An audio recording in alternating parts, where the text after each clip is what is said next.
안녕하세요. 이재범 목사입니다. 12월 첫째 주 가정예배 오신 여러분들을 환영하고 축복합니다. 금년도 저희 교회가 믿음의 가정 세우기 프로젝트로 1월부터 가정예배를 다 같이 드리자고 했는데 벌써 12월입니다. 마지막 한 달도 하나님의 은혜가 여러분 가운데 충만하기를 바라겠습니다. 오늘은 누가복음 15장 11절로부터 24절 말씀 중심으로 탕자여 돌아오라 라는 제목으로 은혜를 나누고자 합니다. 우리 먼저 찬송가 304장 그 크신 하나님의 사랑 다 함께 찬양하시겠습니다.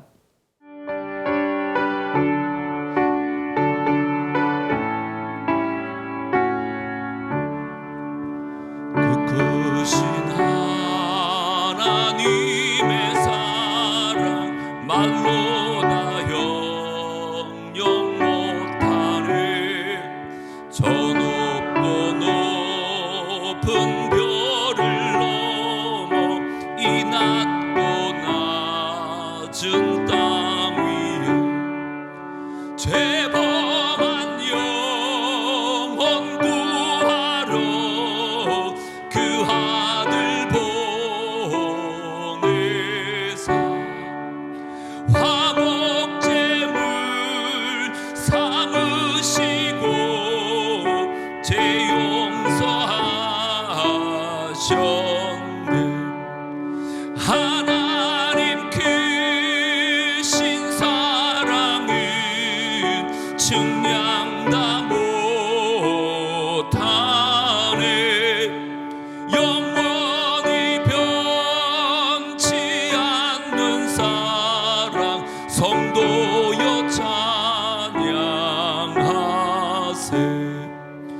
괴로운 시절 지나가고 땅 위에 영화쇠 할 때 주 믿지 않던 영혼들은 큰 소리 외쳐 울어도 주 믿는 성도들에게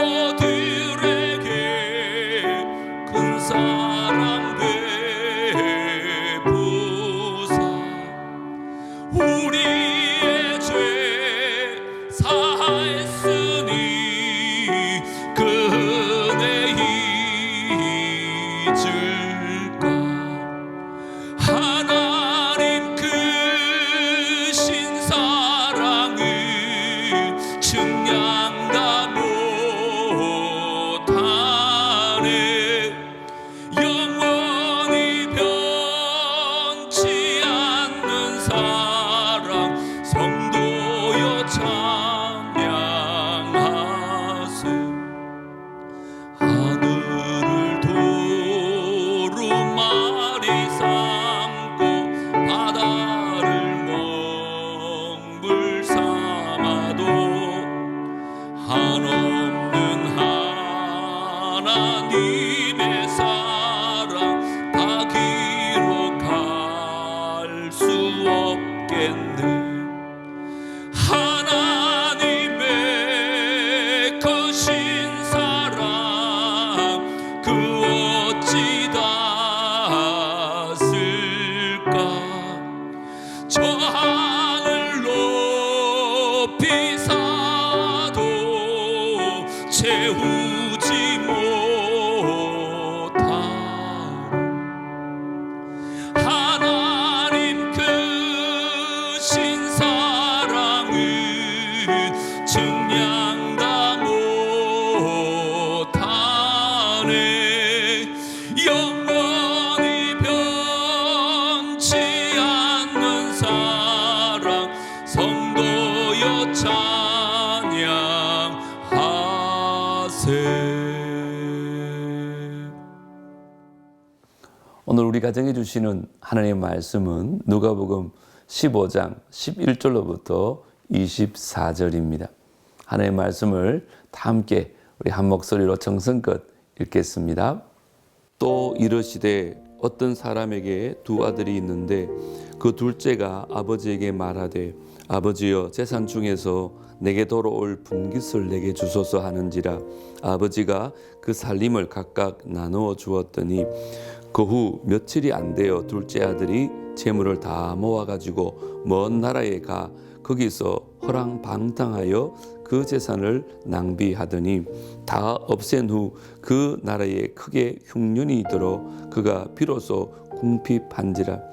가서 그 나라 백성 중 한 사람에게 붙여 사니 그가 그를 들로 보내어 돼지를 치게 하였는데 그가 돼지 먹는 쥐염 열매로 배를 채우고자 하되 주는 자가 없는지라.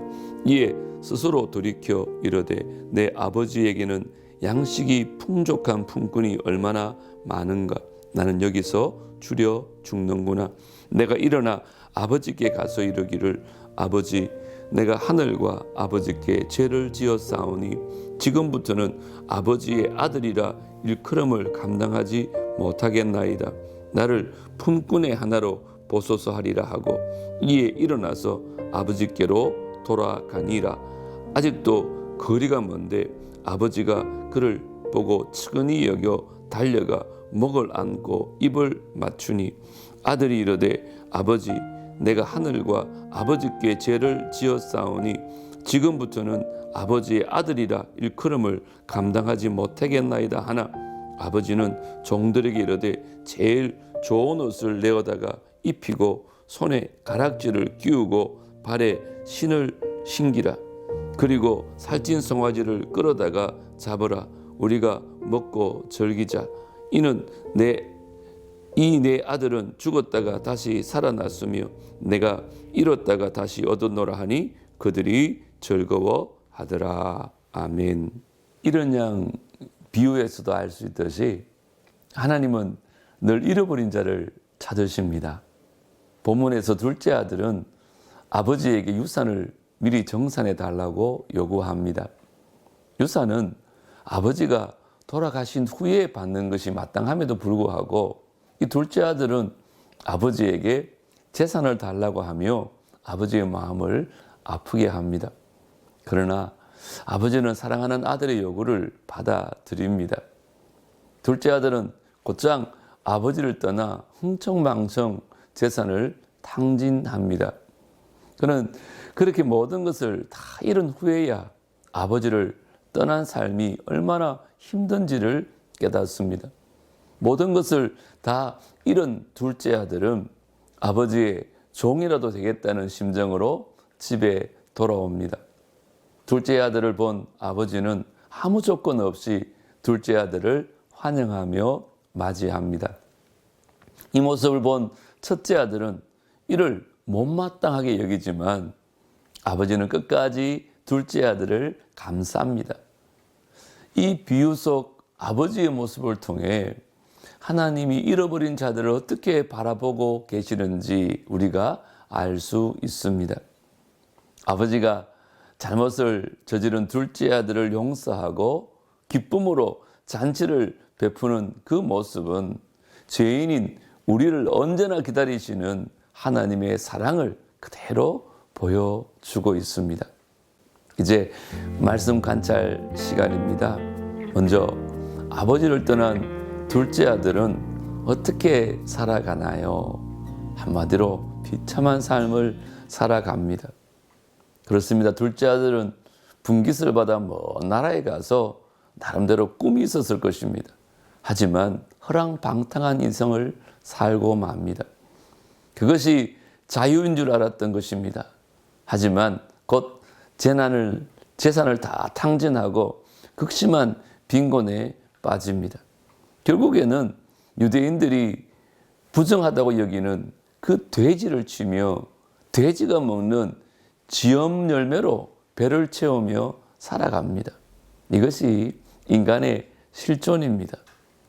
하나님으로부터 자유를 꿈꾸지만 그것은 자유가 아니라 방종이며 인생을 즐기는 것이 아니라 낭비하는 것입니다. 줄이 끊어진 연은 어디로 갈지 모릅니다. 자유로운 것이 아니라 위태로운 것입니다. 잘 연결된 연이 안정적으로 자유롭게 하늘을 날 수 있습니다. 물을 떠난 물고기가 자유로운 것이 아니고 땅에 떠다니는 독수리가 맹금일 수 없습니다. 하나님을 떠나기를 꿈꾸는 것은 스스로 인생을 망치는 것입니다. 아버지는 둘째 아들을 어떻게 대우하나요? 전심으로 기뻐하고 아들의 신분을 회복시킵니다. 아들은 가장 비참한 상태에 떨어지자 아버지 집에 거했을 때가 얼마나 복된 삶이었는지를 깨닫습니다.